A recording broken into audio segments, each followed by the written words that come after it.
High court যেই রায়টা দিয়েছে সেটা যদি সংবিধানের সাথে সাংঘর্ষিক হয়, আমি আপনাকে বলছি সংবিধানের অনুচ্ছেদ 19, 29, 28, 23 এই সকল অনুচ্ছেদে লেখা আছে যে সমতার কথা, এবং শুধুমাত্র এটা ব্যতিক্রম হবে যখন তারা অনগ্রসর জনগোষ্ঠী, যেমন প্রতিবন্ধী বা এথনিক মাইনরিটি। মুক্তিযোদ্ধারা কি সেটা? অবশ্যই না, তারা ভাতা পাচ্ছে, তারা বিভিন্ন সুযোগ সুবিধা পাচ্ছে। তাহলে হাইকোর্টের রায়টাই হয়ে যাচ্ছে সংবিধানের সাথে সাংঘর্ষিক। এই রায় বাতিল করবে।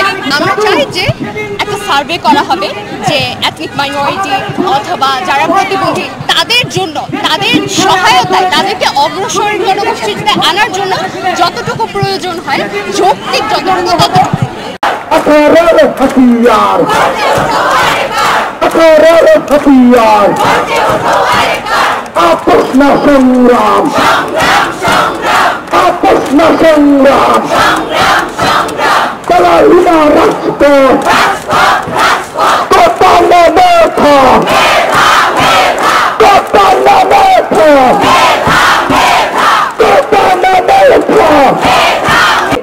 হাইকোর্ট থেকে একটা রায় দেওয়া হয়েছিল, পরবর্তীতে আপিল বিভাগ থেকে বলা হয় যে যতক্ষণ না পর্যন্ত পূর্ণাঙ্গ রায় আসছে ততক্ষণ পর্যন্ত তারা কিছু করতে চায় না। মূলত তারা আমাদের পুরো আন্দোলনটাকে ঝুলিয়ে দিতে চায় এবং তারা ভাবছে যে 2 দিন 4 দিন যাক, ওরা এগুলো শাহবাগ অবরোধ করুক, বাংলাদেশ অবরোধ করুক, 2 দিন পর টায়ার্ড হয়ে এমনি চলে যাবে। আরে সরকার তো জানে না আমাদের পোলাবেলায় রাতে ঘুম হয় না, দিনে খাওয়া হয় না, আমাদের এক একজনের মাথা ব্যথা হয়ে গেছে, পায়ে ব্যথা, ঘাড়ে ব্যথা, কোমরে ব্যথা, সব ভুলে গেছি, পড়াশোনা ভুলে গেছি, কিন্তু মিছিলে আসা ভুলি নাই। ছাত্রদের এই যে গণজমায়েত, সকালবেলা যাই করি না কেন মিছিলে ঠিকই আসি, হলের যে বন্ধুটা তাকে ঠিকই আমি মিছিলে টেনে আসি। সেখান থেকে তো বোঝা যায় যে আমি কি পরিমাণ চাই যে এই দাবিটা পূরণ হোক। এখন আমরা কেন বলছি যে 18 পরিবর্তন যেটি সেটা পুনর্বহাল করতে হবে? এটার কারণ হচ্ছে বর্তমানে তো অনেক সরকারি চাকরি আছে। আপনি যদি পরবর্তীতে আমাদের আশরাফা বলেছিল কেন আসলে আদিবাসীদের জন্য দরকার, কেন প্রতিবন্ধীদের জন্য দরকার, সেটাই তো। আমরা তো কোনো আদিবাসী কোটা, প্রতিবন্ধী কোটার বিপরীতে না।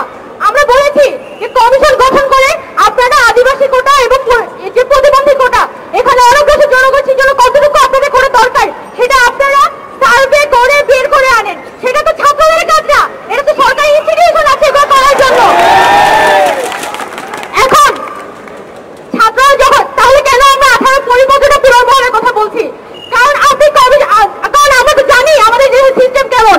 আপনি তখন কমিশন গঠন করবেন, একটা আন্দোলন 2018 সালে হয়েছে, তখন কোটা বাতিল করে 2024 সালে এসে আবার কোটা পুনর্বহাল করে দিতে পারেন 6 বছরের মধ্যে। আপনি একটা কমিশন গঠন করে কবে সেটা রিপোর্ট দিবেন? 10 বছর পরে না 15 বছর পরে? আমরা তো সেটা জানি না।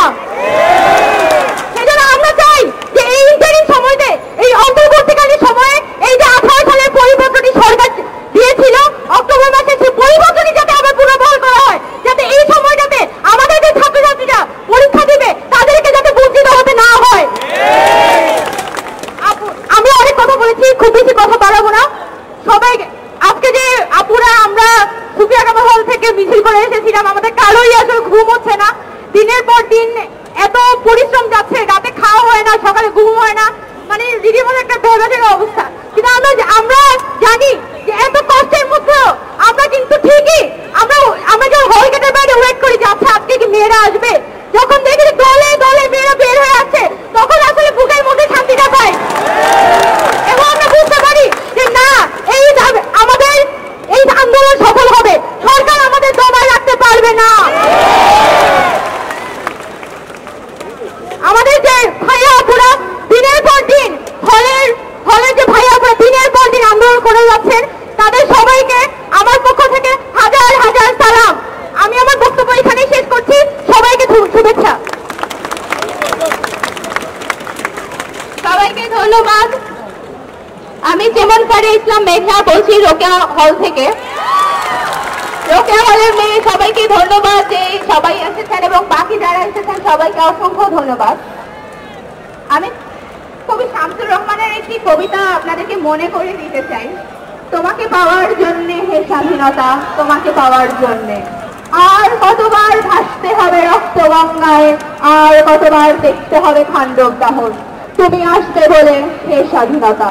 চাকিরা বিবির কপাল ভাঙলো, সিঁথির সিঁদুর গেল হরিরাশি, তোমাকে পাওয়ার জন্য যে স্বাধীনতা। স্বাধীনতা মানেটা আসলে কি আপনাদের কাছে? স্বাধীনতা মানে হলো আপনি